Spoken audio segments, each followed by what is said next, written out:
We have joining us tonight Channels Television's in-house data analyst Babajide Ogunsanwo to discuss some more on this. So Babajide, great to see you again.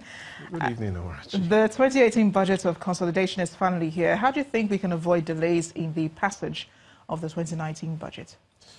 Perhaps before even talking about avoiding delays, let's talk about how we avoid going round in circles. Because there's something similar between the budget of 2 decades ago and this budget. And I'll share that with you, and I think you'll find it interesting.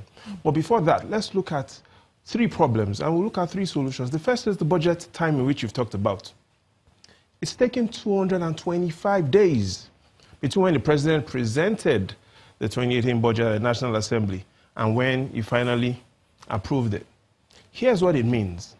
If the president tonight gets up from his bed and tiptoes to the National Assembly tonight with the 2019 budget, he wouldn't be approving it until the 11th of February next year. That is based on the 225 days delay we've seen with the 2018 budget. You think he'll repeat it if it did happen? Now, we don't know, but that is the standard. If he does present it and he tiptoes to the National Assembly tonight.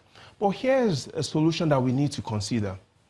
The nation of Israel, they do their budgets in 2-year cycles to avoid all the filibustering. So more than ever before, we need to critically look at other ways of passing the budget. The second thing we need to look at, Amarachi, is to look at the budget deficit. Now, by deficit, I'm not talking about what people often talk about, the monetary deficit. I'm talking about a cooperation deficit. Listen carefully to this. 52% of 7 senators belong to the ruling party. They are the majority. 60% of House of Rep members belong to the majority. 100%, all of the cabinet members were approved by the ruling party. So we have the majority in the Senate, at the House of Reps, and indeed at the Federal Executive Council. Yet we do not have a budget of harmony. So just for one moment, imagine if one of these units was controlled by the opposition.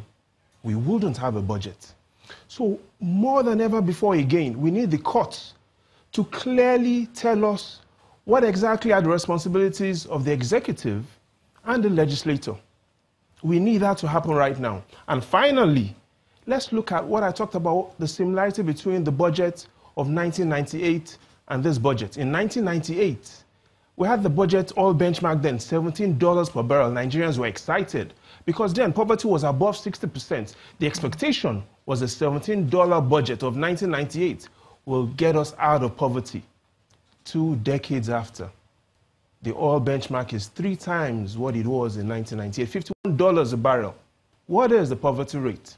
Still above 60%. In conclusion, here's what it means, Amarachi. Oil is not our Jesus Christ. Our economic savior is right here. We need to approach our budgeting differently.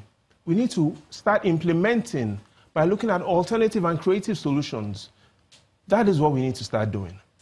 Well said, Babajide. But in the next 6 months, would it be possible, for the federal government to make effective governance with political maneuvering, as we have seen with the budget and the delays and so on? Would they be able to overcome that?